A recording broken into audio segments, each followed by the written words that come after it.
Vive la CAN sur NCTV. Notre commune TV passe en mode Coupe d'Afrique des Nations. Vive la CAN, votre programme spécial Coupe d'Afrique des Nations. L'affiche du jour, l'analyse d'avant-match, l'historique des confrontations, le 11 entrant, les pronostics. Vive la CAN. Vive la CAN, c'est également le débrief des rencontres de la veille. Vive la CAN, votre programme spécial Coupe d'Afrique des Nations Maroc 2025 à retrouver sur les plateformes YouTube et Facebook de NCTV. Vive la CAN, en compagnie de nos experts, on analyse et décrypte des matchs de la CAN 2025 pour vous.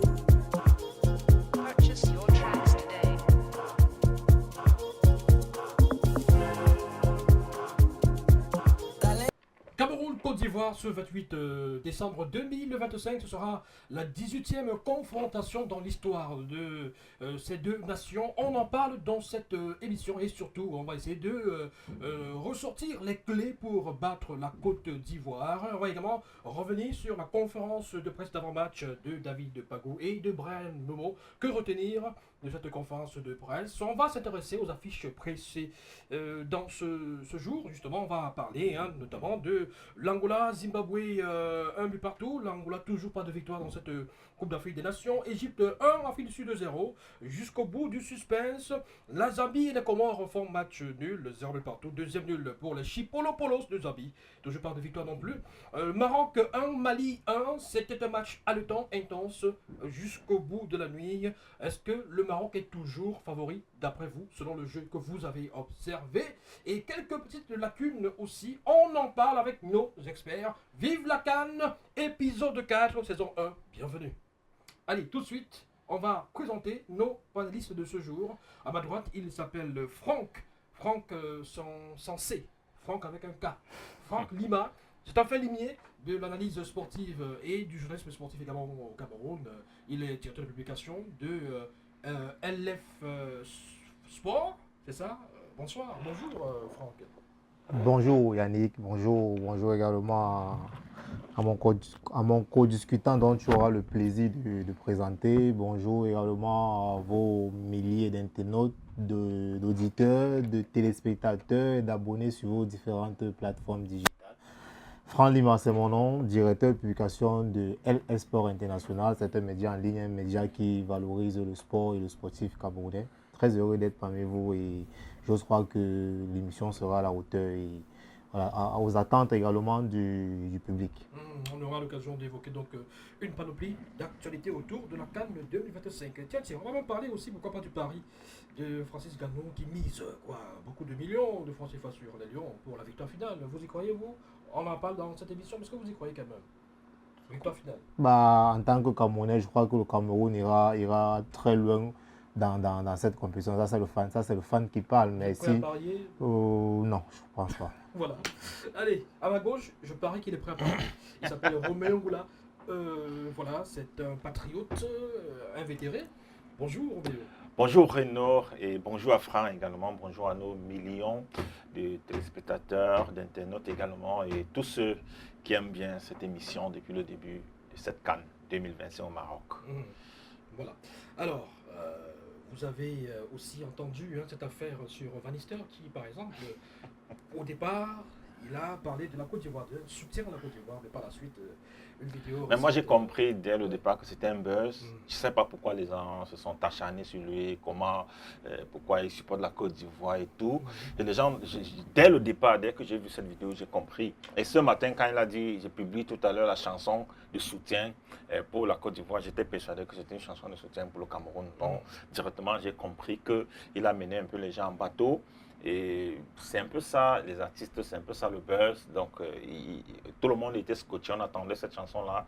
Et voilà, c'est qu'il a donc produit une chanson à l'honneur des Lions indomptables du Cameroun. Donc, il reste camerounais. Et je pense que c'est souvent une méthode également pour eux d'avoir autant de visibilité que possible pour une compétition comme la CAN. D'accord, on va en parler dans cette émission, peut-être dans la suite, dans le cadre des divers. On va s'intéresser tout de suite à la première articulation, messieurs et dames, vous à la maison. C'est le débrief des 4 rencontres qui sont déroulées hier. On en parle dans un instant. Petite et légère transition, ça ne dure pas longtemps, 5-10 secondes. Vive la CAN sur LCTV, notre commune TV pour vous. Purchase your tracks today.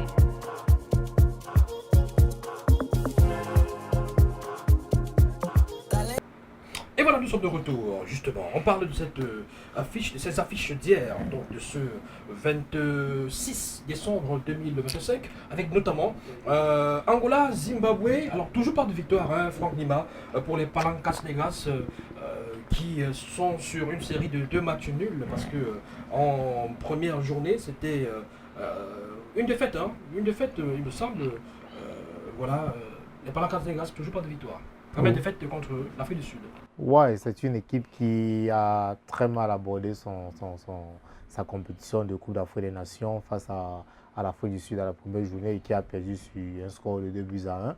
Et on aurait cru que face au Zimbabwe, qui est le maillon faible de cette poule, cette équipe pouvait attraper 3 points, mais malheureusement, elle n'a pas pu engager les 3 points. Mais elle est quand même sortie de cette rencontre avec 1 point qui pourrait pourquoi pas déterminer la suite de cette équipe dans cette compétition. Mais c'est vrai que c'est mal commencé une compétition comme la Coupe d'Afrique des Nations. C'est vrai qu'on va prendre également les meilleurs troisièmes dans cette CAN, mais le mieux serait de gagner d'abord davantage à 7 points avant de continuer à jouer mathématiquement la suite de la compétition. Et voilà, et du coup, l'Égypte qui s'impose 1-0 face à l'Afrique du Sud est désormais qualifiée.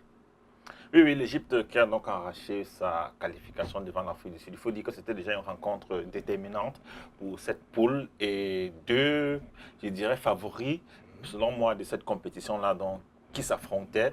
Et c'est vrai que l'arbitrage dans cette rencontre a un peu posé problème, mais néanmoins, c'est quand même 2 équipes qui ont montré un très beau jeu dès la première rencontre de l'Égypte. Il est bien vrai, tout le monde n'avait pas vu cette équipe-là au regard des dernières prestations lors des dernières compétitions de la CAN comme étant un favori, mais dès la première rencontre, moi j'ai misé sur l'Égypte comme étant parmi les favoris de cette CAN. Il y a 2 joueurs qui sont très en forme, Mamouche du Manchester City, et c'est vrai que avec Liverpool pour cette saison, Mohamed Salah n'est pas le Mohamed Salah qu'on a connu les années précédentes, oui, 4 buts seulement, mais avec l'équipe nationale, je pense que c'est l'occasion pour lui de montrer le talent qu'on connaît de lui et continuer à briller. Donc, l'Égypte qui arrache sa qualification, c'était évident pour moi après la première rencontre de cette équipe-là. Et c'était face à l'Afrique du Sud, une équipe qui a également montré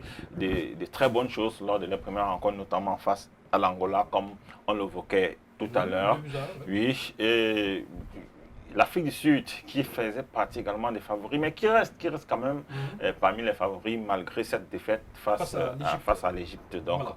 On attend maintenant de voir l'Afrique du Sud rebondir lors de la 3e rencontre. Mais c'est que si ils ont 3 points, ils pourront aisément décrocher leur qualification pour les 8e de finale. Surtout que derrière, il n'y a pas de victoire. Yannick, il faut ajouter aussi à côté de cela que l'Égypte, c'est un favori naturel quand l'Égypte va à la Coupe d'Afrique des Nations. 7 fois championne d'Afrique.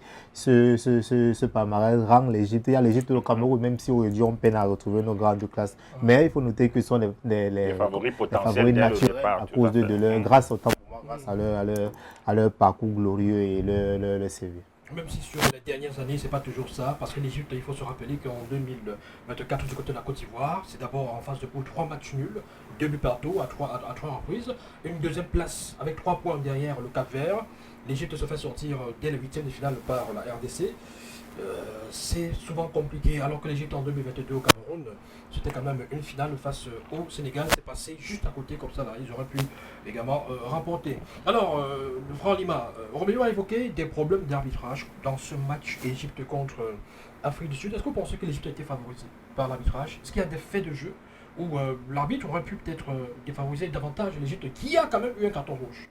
Yannick, vous savez, c'est que ce sont les humains qui dirigent les rencontres de football. Donc les arbitres ne sont pas des les animaux sont des personnes aussi comme vous et moi. Et l'erreur, comme on dit très souvent, l'erreur est humaine. Mais je crois qu'aujourd'hui, avec l'avènement de la VAR, il y a certaines décisions qu'on n'accepte plus. Donc, si un arbitre a eu à prendre une décision lors de cette rencontre, c'est parce qu'on l'a interpellé ce dernier à aller voir, aller vérifier ce qui se passe derrière la VAR. Et je crois que en vérifiant cela, c'est où il devient maintenant le maître quand il doit prendre une décision, c'est lui qui devient le maître face à cette situation. Donc, moi, j'ai vu de l'injustice, c'est vrai, mais ça peut arriver.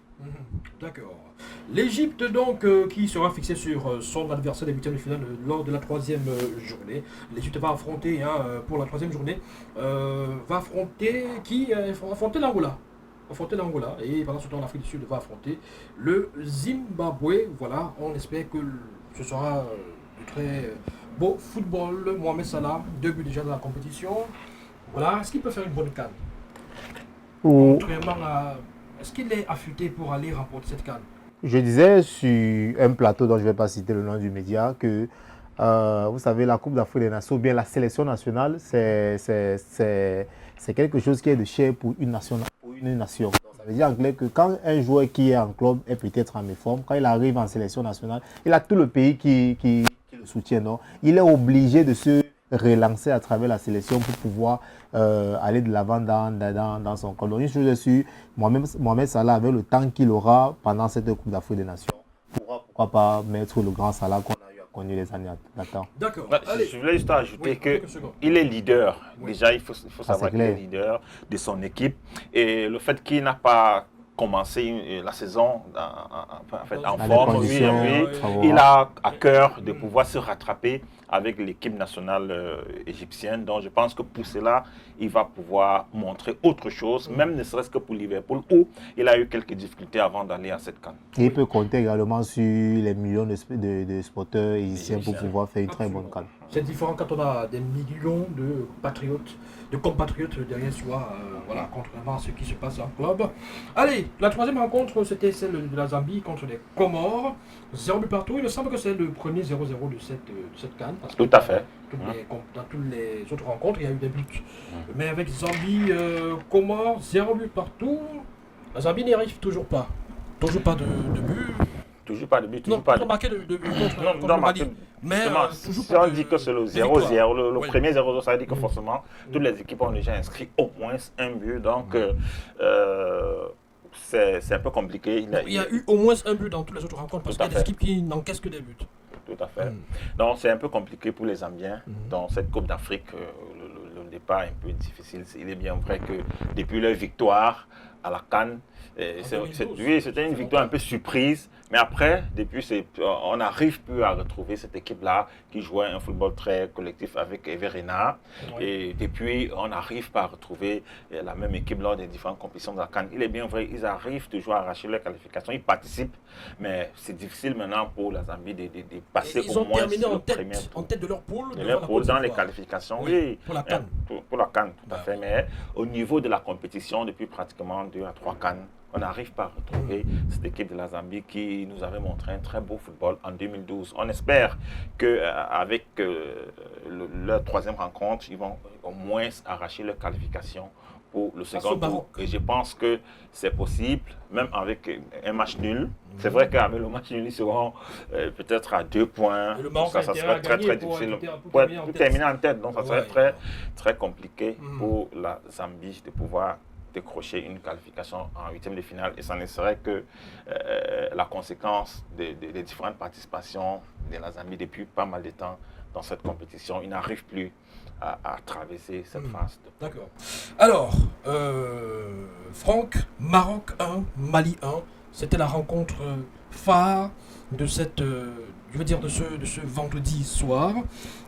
Est-ce que ce match a quand même apporté toutes les attentes, a répondu aux attentes des footballeurs ou des fans de foot que vous êtes? Oui, on a vu un match qui opposait deux équipes, à savoir le Maroc et le Mali, et cette rencontre est finie dans du 50-50. Il faut noter que cette poule est, pour moi, à travers les deux journées, est devenue la poule la plus difficile parce que c'est une poule où tout le monde a minimum un point. On a vu un Comore qui a arrêté la Zambie hier.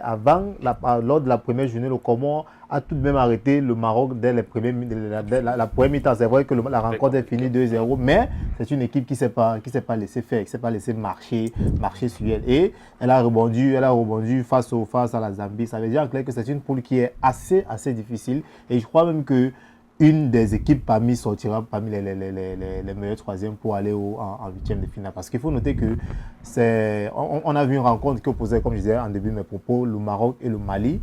Et le Mali sortait d'un match nul face à la Zambie. Et le Mali est encore là arraché un point face à l'équipe qui est pays hôte de cette compétition. Ça veut dire que le Mali n'est pas allé jouer dans cette compétition. Et le Mali a répondu présent face aux attentes du public et des fans que nous sommes. Mais dans l'ensemble, c'était une rencontre assez mitigée par les décisions arbitraires qui n'ont vraiment pas favorisé pour ma part le Mali. On va revenir sur l'arbitrage de Abdoul Mefiri, notre compatriote. Dans la suite de l'émission, il y a une thématique qui est consacrée à cela. Roméo, Mali, Maroc. Est-ce que le Maroc est encore favori, d'après vous? Après ce que vous avez vu hier, la façon dont le Mali a tenu ce Maroc-là, est-ce que ça dissipe des doutes sur la capacité du Maroc à aller jusqu'au bout? Ou bien ça confirme les doutes? Le Maroc reste favori de cette CAN, mais le Maroc va affronter. À chaque fois que le Maroc... l'un des favoris. Non, il est le favori numéro 1, selon moi, depuis le départ. Au-delà du fait qu'ils sont pays organisateurs, comme je l'avais dit, c'est une équipe qui a déjà montré, je peux dire quoi, ses performances, que ce soit au niveau des qualifications, que ce soit lors de la dernière Coupe du Monde. Mais il est bien vrai que oui, non, ça fait pas longtemps. Même pendant les éliminatoires de la Coupe du Monde, les éliminatoires de cette CAN, ils ont toujours montré que c'est une équipe qui ce sont des jeux qui se connaissent. Le meilleur buteur des qualifications sont qui a une certaine cohésion déjà bien. Et je me dis, le Maroc reste favori. Mais le Maroc aura énormément de problèmes face aux différents adversaires, notamment comme ça se fait hier contre ce gros adversaire. Tout à fait. Parce que selon certaines opinions, même pendant le commentaire de ce match, des commentateurs estimaient que c'était le vrai premier test pour ce Maroc-là, avec une grosse équipe, une grosse... Vous savez, Renaud, quand on parle des grosses équipes, et notamment comme le Mali, quand une équipe comme ça affronte le pays organisateur, le coach n'a même pas besoin de motiver les joueurs. Donc quand vous êtes face au pays organisateur, chacun veut montrer que non, c'est pas parce que vous êtes pays organisateur et bien peut-être favori que nous aussi on est venu en victime résignée là, pour cette compétition. Donc le Maroc est favori, mais à chaque rencontre, il va falloir qu'il cravache dur pour pouvoir traverser, que ce soit les huitièmes de finale ou les quarts de finale. Parce que déjà, on pense qu'ils seront qualifiés avec 4 points. Il y a de fortes chances qu'ils soient qualifiés pour le second tour. Ça sera encore plus difficile quand ils seront face à une équipe du Maghreb comme l'Égypte ou bien, je sais pas, la Tunisie. Donc, ce qui est sûr, le Maroc est favori, mais le Maroc doit cravacher dur pour pouvoir remporter ces différentes rencontres. Quel qu'en soit l'adversaire, vous savez, vous avez vu le match d'ouverture contre le Comore. Le Comore n'a pas facilité la tâche au Maroc. Ça sera comme ça lors de toutes les rencontres du Maroc. Il va falloir qu'ils montrent qu'ils méritent. Donc, ce n'est pas parce qu'on a dit qu'ils sont favoris pays organisateurs qui seront favorisés lors des différentes rencontres. Donc, ils doivent cravacher dur pour pouvoir remporter effectivement la qualification. Alors, mon cher Franck Lima, est-ce que pour vous, le Maroc demeure favori dans cette compétition? On a comme l'impression que quand c'est face au gros, c'est un peu difficile. Non, en fait, il faut, comme Roméo l'a si bien dit, c'est l'un des favoris de cette compétition. Il dit que c'est le favori du Maroc. Non, pour moi, c'est l'un des favoris parce que il y a l'Afrique du Sud là, qui nous a proposé des très bonnes choses tout au long de cette séance de qualification pour le mondial et pour la Coupe d'Afrique qu'elle est en train de jouer, qui est parmi les favoris. Et je disais tantôt ici que le passé glorieux... Moi, je parlais de favoris numéro 1 pour moi. Okay. Donc, ça veut dire qu'il y a l'Afrique du Sud aussi, oui, comme vrai. tout à l'heure, même l'Égypte. En fait, je ne vais pas classifier, mais je vais juste te dire que c'est l'un des favoris. Tout comme je disais en début de mes propos ici que le passé glorieux de l'Égypte et du Cameroun met ces deux nations comme les favoris naturels de cette compétition qui est la Coupe d'Afrique des Nations. Mais je vais renchérir mes propos en disant que le Maroc n'aura pas tâche facile dans cette parce que toutes les équipes qui viennent vont venir avec un esprit revanchard, que c'est le pays organisateur, c'est le pays hôte, ils seront favorisés, il va falloir mettre du tonus pour pouvoir arriver à bout. Ça va pas, de l'autre côté, ça va pas permettre au Maroc de mettre ses plans sur pied, mais de se battre toujours pour avoir un résultat positif à la fin. D'accord. Voilà, sur ce, on conclut cette partie consacrée donc au débrief de ces matchs qui se sont déroulés. C'était ce vendredi soir. Tout de suite, on marque une légère pause, le temps peut-être de prendre rapidement quelques gouttes d'eau. Bon, c'est la vie, pas d'alcool, s'il vous plaît. Et on revient pour évoquer justement la fiche qui nous rassemble ici. C'est Cameroun-Côte d'Ivoire. A tout de suite. Vive la CAN sur LCTV. Notre commune TV pour vous.